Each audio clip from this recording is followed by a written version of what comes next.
Good evening, everyone. I'm Nathan, here with my wonderful wife, Flora. Hello. And we're here to do a review of Galt Toys, the hare and the tortoise, the fox and the snail. Indeed. Try and remember that without reading it off the box. It's a party and everyone's invited. So you can probably tell by the picture of the kids on this box, this is for younger players and features some animals. 4 of them in particular. Now, I thought if anyone's played the more recent Mario parties, each sort of character has their own special die and the functions. Plays very similar in this game, which we'll show you in a moment. Yeah, so you get to pick which animal you play as, or the snail's not an animal, I suppose it's an insect or something of that nature. Nothing on the back. You get to pick which one you play as, and you get your own unique dice, which has different things on it, or at least a couple of them are different. So here's the instructions. This little paragraph here is the instructions. That's just fluff, and then it comes in a couple of different languages. So we'll have a scan of that below. Yes, we will. Here is the board. It's quite a busy board. There are 106 spaces on the board, and then lots of little images going on sort of in between. So we have like a farmhouse, we have our actual animals that you play as down the bottom here. You got all the spectacular protagonists of the story. Yep, you also have them as a border around the whole board as well. It's quite nicely drawn. It's all hand drawn. Yep, we have a pond in the middle and sheep and fields. Don't forget the cows down here. Oh, yep, there's cows down the bottom and a horse. If it sounds like Laura's talking fluff, it's because there's not a whole lot to the game apart from... I was just sharing the board, Nathan. We'll get to the fluff part in a moment. Right, so the gameplay itself is fairly simple. You roll, you start at the start, and you want to get to the end. Yep. That's it. That's the aim of the game. There are no sort of special space on the board like lose a turn, go back, go forward, and there's nothing like that. Nope. It's just literally roll, get to the end.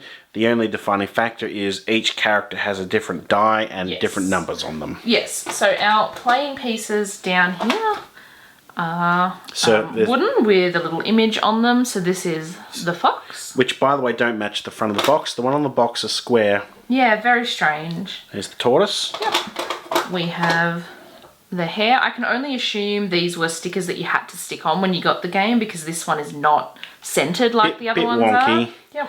We have Mr. Snail. Now, as you can imagine, these creatures move at different speeds. This is obviously to do with the, classic tale where the hare thinks he's going to win because he's quicker. How about I read the instructions? This is how they describe it. Once upon a time, a hare and a tortoise and a fox and a snail decided to have a race through the countryside. In order to make the race interesting, they decided they would run through the fields according to the throw of the dice.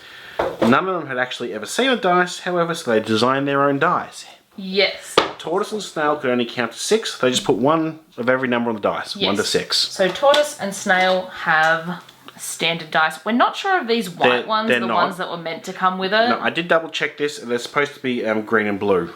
Like the and also wooden because the other ones are wooden. So obviously at some point we bought the second hand. Someone has lost those or damaged them and replaced them. They still function the same though. They do. They have the right numbers on them. Hare decided if he ran 7 fields ahead, he would have time for a rest. So his dice had 3 rests and 3 sevens. A rest being just a blank space on this die. Yeah, so you can either move 7 or nothing. We found nothing came up an awful lot. So we play with 4 players, and we found the 2 people that had the tortoise and the snail were considerably ahead of us by the end of the game.